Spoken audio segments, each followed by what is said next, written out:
Let's deflask some plants today. Welcome to Pilar Orchids. I'm Travis. And stay tuned to the end for some updates after a week or two in the tank. We're going to try to deflask a couple plants today, the Dendrobium, and this one is Barcaria. It's January, late January, so I'm not sure this is the time to deflask. However, yeah, we have a few things we need to do, and so I want to try to spread the work out and do a little bit at a time. Also because, when I was looking through trying to decide which ones I wanted to deflask for these Barcarias, they flower in look right there. See? There's a bloom spike in the flask, right? So I don't know. We'll pull that out and we'll see what happens. The plan is to mount the Barcarias. That's why that was there. And we'll pot the Dendrobiums, because these guys have to stay kind of moist, or they should never completely dry out, I guess. They probably need more humidity. These are the Antennatum. This is the media we've prepared for the Dendrobium, and we're just going to mount the Barcaria. So I've washed my hands, and I'm going to deflask the Barcaria first, the Wartonia ex nevosa. So we'll pull this out. I believe this does have a name, this cross, but looking at it now, you can see there's like one little bloom spike, two little bloom spikes, a third one right here on the edge of the pot, a fourth one there, fifth one there. Yeah, there may be one or two more. It's crazy. These plants just bloom in the flask like nothing. They just do it. Now the roots on this one are pretty good, so let's get it out of here, trying not to damage the flower spikes. I want to try to save those, obviously. Where am I going to grab it? I'm just trying to pull it gently because I don't want to break any roots off. All right, so now it came out all in the media there. By the way, all of these are from Roland Schafflitzel. He flasks and breeds a lot of Barcarias down in Switzerland. And he is our flasker, and that's where we got these plants from. And they're pretty amazing. I mean, the roots are great. I'm going to wash this now and get all of this media off of here. Put it back down so I don't wash it down the drain. All right, so here are the plants after they've been washed. Just washed all the media off of there, the agar, and it was black because it has like charcoal, I believe, mixed into it. So yeah, just kind of tease these apart gently. Now I was gonna put them onto this. Yeah, so the plan was to mount them onto this piece of cork, and maybe I'll have to use both pieces. I only have these two pieces of cork, so maybe half and half. I only wanted to use one because, yeah, well, I'll have to get more mounting stuff. So I'm going to try to use this. This is like raffia twine kind of stuff for whatever arts and crafts, I guess. Now, from what Roland has told us and from what we have read and everything, Barcaria orchids need to have basically a dry winter rest. They often come from the same kind of climate and places that catasetums, I guess, come from. Kind of Mexico, Central America, Northern South America. Anyway, I don't know exactly. I haven't looked at all of the places these come from. I know, that's bad. But I'm just going on what people have told me and what I've read. They get like a dry dormant period. So I'm gonna just mount these on here with no moss or no covering or anything right now, and slowly acclimate them. I'm not just gonna totally dry them out. Just this super long, look at that root. That's just like a super long, yeah, anyway. Two of them, really long white roots, and then this new flush of green roots. Pull all these little dead leaves off. So let's try to mount a few of these. I'm going to just put them gently, like I said, with this twine. Now I want to put them at the bottom of the mount. And I'm just going to stack a few of them up, honestly. We'll see what happens. Not going to cut any of these roots off, these long white roots. I'm not going to cut any of them off. Just going to leave them as they are.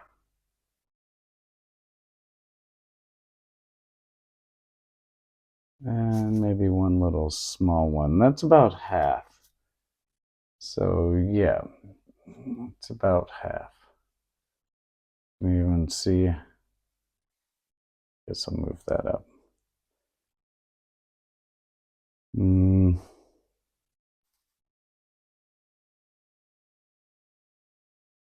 Yeah, okay. I guess this will be the next one. Now I just got to tie these on here. It's got a couple flowers there. Well, a couple buds anyway. Just gently. We'll see how this goes. Not long enough to go twice around. I'll just tie it off right here. Maybe I'll put one more piece on. I don't know. We'll see.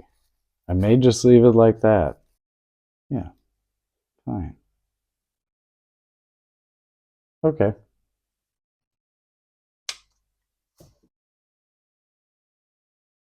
Just leave it like this for now. I'll show you how I'm going to plan it. So let's do the other one.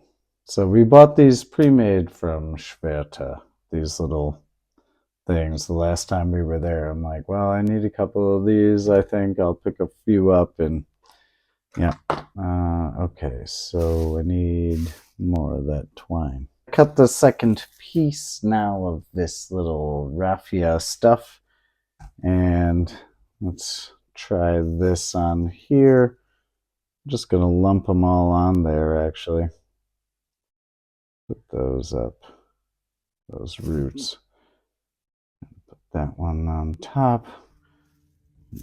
Okay. Let's just...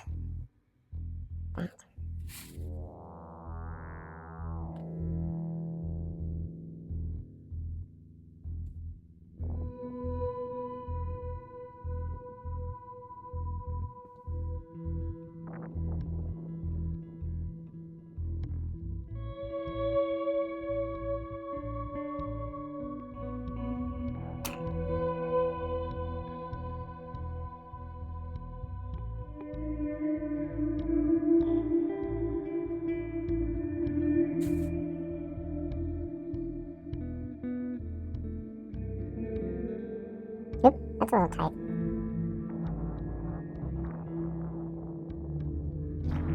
Alright, well, just gonna leave it like that. So both of these will go into the little tank. Got a few buds. Wonder if those will bloom. We'll see. And there's a couple of them. There's another one. You know, again, there was like 4 or 5 that I counted. That's a little loose on there, but whatever. We'll see if it'll stabilize here. I wonder. I'll just leave it. whatever. And here's a little tank. Okay. So I'm just gonna put these in here. I'm trying not to let the spikes or the leaves touch the side of the dome as it goes up. So, you know, it's gonna be tough. I'm gonna have to see how that goes, but I think they'll be okay like that. Hopefully, we'll see. Now, I did wash them again, just really quick under the sink. Give them a good wash of the roots to get any of that agar off. I'm not super conscious, like everything has to be off. I mean, they should be fine. And we will kind of let these. I'm going to put a little water down, actually, dribble of water in the bottom. And we'll keep this closed. So this can open up as we want to acclimate them slowly. But we will dribble a little bit of water just to keep the humidity super high for the time being. And we'll let them sit like that for at least a month or two. And then maybe we'll simulate dormancy here soon. Hopefully these will bloom. We'll see. I don't know. You never know, right? I mean, we're always experimenting. All right, let's get a little water down in there. Quickly to sign off your orchid maintenance interlude of the day. You know, speaking of air movements and all of that from radiators, be careful of where your air movements are, your radiators or forced air. This plant we had in spike, it was growing a lot of nice little buds there, but we grew it here on, the boss wanted to get these radiator covers, which are great. They hide the radiators, and I did too because it gave me more plant space. Um, anyways, we grew the spike growing just over this little crack in between the radiator and the cover, you know. Yeah, so the spike was growing right over this crack where the hot air came up. Now, normally we don't run this radiator, except we turned it on a couple weeks ago when it was getting really cold and we had snow. We turned this radiator on and then I forgot about it overnight. And so after cooking for one night in the radiator heat, all those buds blasted. So yeah, be careful of where you place your plants, especially when they start to go into bloom. You know, be conscious of that, like we are now. So normally we don't do updates right away in our videos, but we will this week. Here's the succulent cutting for those who follow. It's still on the bench and flowering away. And here is the little seedling tank after a week. Let me put this down. So after a week, here are the plants. Sorry we didn't show the potting up of the little dendrobiums. It was way too long, and yeah. Anyway, the barcarias, you know, they're still looking good after a week. We've been dripping, well, I guess it's now been 2 weeks, actually. Wow, crazy, I guess. Okay, so we've been dripping water on the roots every couple of days, just like running our hand under the sink and dripping a few drops of water on the roots every couple of days. And for these dendrobiums, yeah, I don't know, not every couple days, but 3 times or so, we've really run water through them. And just an update on the little bloom spikes, we've lost a couple that have just faded away. A couple are still in bloom. As you can see, there's 2 right there that are still budding out in flower. And the biggest 2 over here are still looking good, and they're plumping up, so they haven't faded off yet. So that's good. back down in there before I put the lid back on. Yeah, now we keep this closed, and the little top of the tank here, the little top here is a little slider that we can open and close. This is all the way closed, and you can see, you know, once it's by the heater here, after there's water in the bottom, it really gets humid in there, which is what we want. And then just really quick update, we didn't film the deflasking of this little tank, but this one we now are leaving open to sort of acclimate these. These have been out for almost a month now, like 3 weeks. This is another Dendrobium species, anosmum. Another Dendrobium species, anosmum, planted there, and on the mount is the same. The mounted ones were the smaller ones. And these bigger ones are Soga White. They're Phalaenopsis, Soga White X Manii. So, yep, again, all of these came from Roland.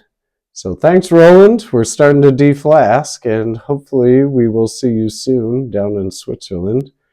Yeah, so stay tuned in the next couple months. Hopefully we're going to visit our lab, our flasker Roland, who we got all of these orchids from, and we'll tour his nursery. You know, check in, hit that subscribe. Hopefully you see some blooms like we do. Anyways, have a good one.